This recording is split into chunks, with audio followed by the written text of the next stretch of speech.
নমস্কার বন্ধুরা, মীরার রান্নাঘরে আপনাদের সবাইকে স্বাগত। আজ বানিয়ে নেব নরম তুলতুলে ফুলকো ফুলকো পনির পরোটা। খেতেও দারুণ আর বানানো একদমই সহজ। চলুন তাহলে পুরো রেসিপিটি দেখার জন্য অনুরোধ রইল। এখানে একটা বোল নিয়েছি, বোলের মধ্যে নিয়ে নেব আটা 2 বাটি, আর আপনারা চাইলে এটা ময়দা দিয়েও বানিয়ে নিতে পারেন। এবার স্বাদ মতো লবণ দিয়ে মেখে নেব। আর হ্যাঁ, এর মধ্যে আমি 2 চামচ টক দই দিয়েছি, আপনারা চাইলে দিতেও পারেন নাও দিতে পারেন। এবার অল্প অল্প জল দিয়ে একটা ডো বানিয়ে নিচ্ছি। ডোটা একটু দলে নিচ্ছি।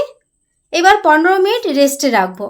ওদিকে আটাটা 15 মিনিট রেস্টে হতে থাক, এদিকে আমি পুরটা বানিয়ে নেব। এখানে কড়াই তেল দিয়েছি, তেলটা গরম হয়ে গেলে এর মধ্যে দিয়ে দেবো রসুন কুচি, আদা কুচি আর কাঁচা লঙ্কা কুচি দিয়ে মিডিয়াম আঁচে এটা কয়েকবার নেড়ে নেব। বেশি একদম লাল লাল করে ভাজার দরকার নেই, হালকা করে ভাজা হয়ে গেলে এর মধ্যে দিয়ে দেবো পেঁয়াজ কুচি। পেঁয়াজ কুচিটা দিয়ে আবারও কয়েকবার নাড়াচাড়া করে ভেজে নিচ্ছি। পুরো রেসিপিটি আপনারা দেখতে থাকুন। রেসিপিটা বানানো যেমন সহজ আর রেসিপিটা খেতেই দারুণ লাগে। এখানে পেঁয়াজটা একটু ভাজা ভাজা হয়ে গেলে দিয়ে দিলাম অল্প একটু ক্যাপসিকাম কুচি। আপনারা চাইলে পছন্দ মতো সবজি এর মধ্যে দিতে পারেন, তবে ছোট ছোট করে কাটতে হবে। এবার এর মধ্যে দিয়ে দিলাম জিরের গুঁড়ো, ধনের গুঁড়ো, আর দিয়েছি একটু লঙ্কা গুঁড়ো আর স্বাদ মতো লবণ আর একটু হলুদ গুঁড়ো দিয়ে একদমই গ্যাসের ফ্লেমটা লো ফ্লেমে করে এটা নাড়াচাড়া করে নিচ্ছি। এবার দিয়ে দেবো সেদ্ধ করে নেওয়া আলু, আর সেদ্ধ আলুটা আমি গ্রেট করে নিয়েছি যাতে কোনো রকম দলাভাব না থাকে। আর ধনেপাতা দিয়ে এটা ভালো করে ওই লো ফ্লেমে এটা ভালো করে কষিয়ে নিচ্ছি। আমার চ্যানেলে আপনি যদি নতুন হয়ে থাকেন প্লিজ আমার চ্যানেলটি সাবস্ক্রাইব করবেন আর পাশে থাকা বেল আইকনটা পুশ করে দেবেন আমার নতুন ভিডিও পাওয়ার জন্যে। এবার কয়েকবার কষিয়ে নেওয়ার পর এবার দিয়ে দিলাম পনির। পনিরটা আপনারা কমিয়ে বাড়িয়ে নিতে পারেন। আমি এখানে 1 থেকে 150 গ্রামের মতো পনির নিয়েছি। সব পনিরটা এইভাবে গ্রেট করে নিয়ে নিলাম।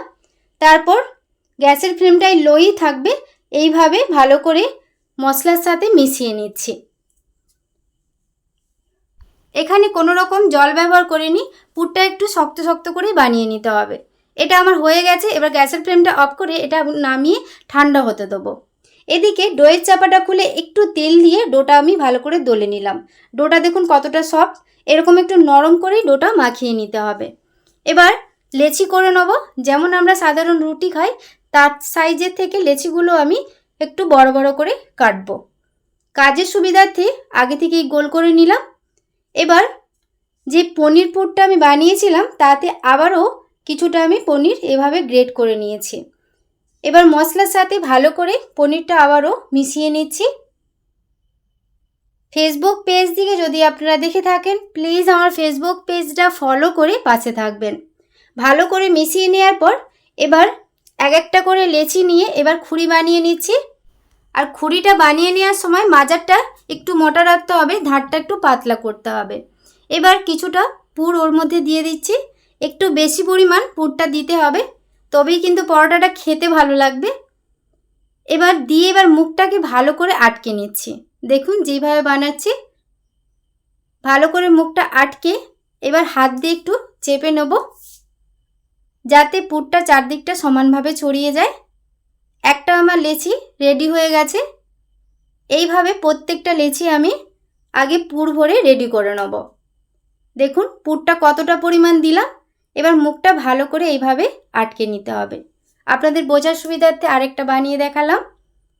একইভাবে মুখটা ভালো করে আটকে এইভাবে চেপে নেব।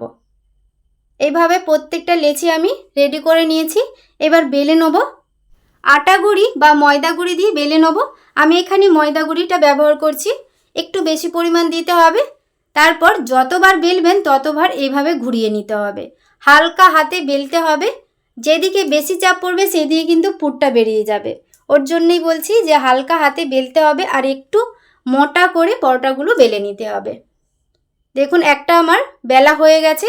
এবার গরম তাওয়ার মধ্যে দিয়ে দেবো। হালকা আঁচে এপিট ওপিট আগে আমি সেকে নিলাম।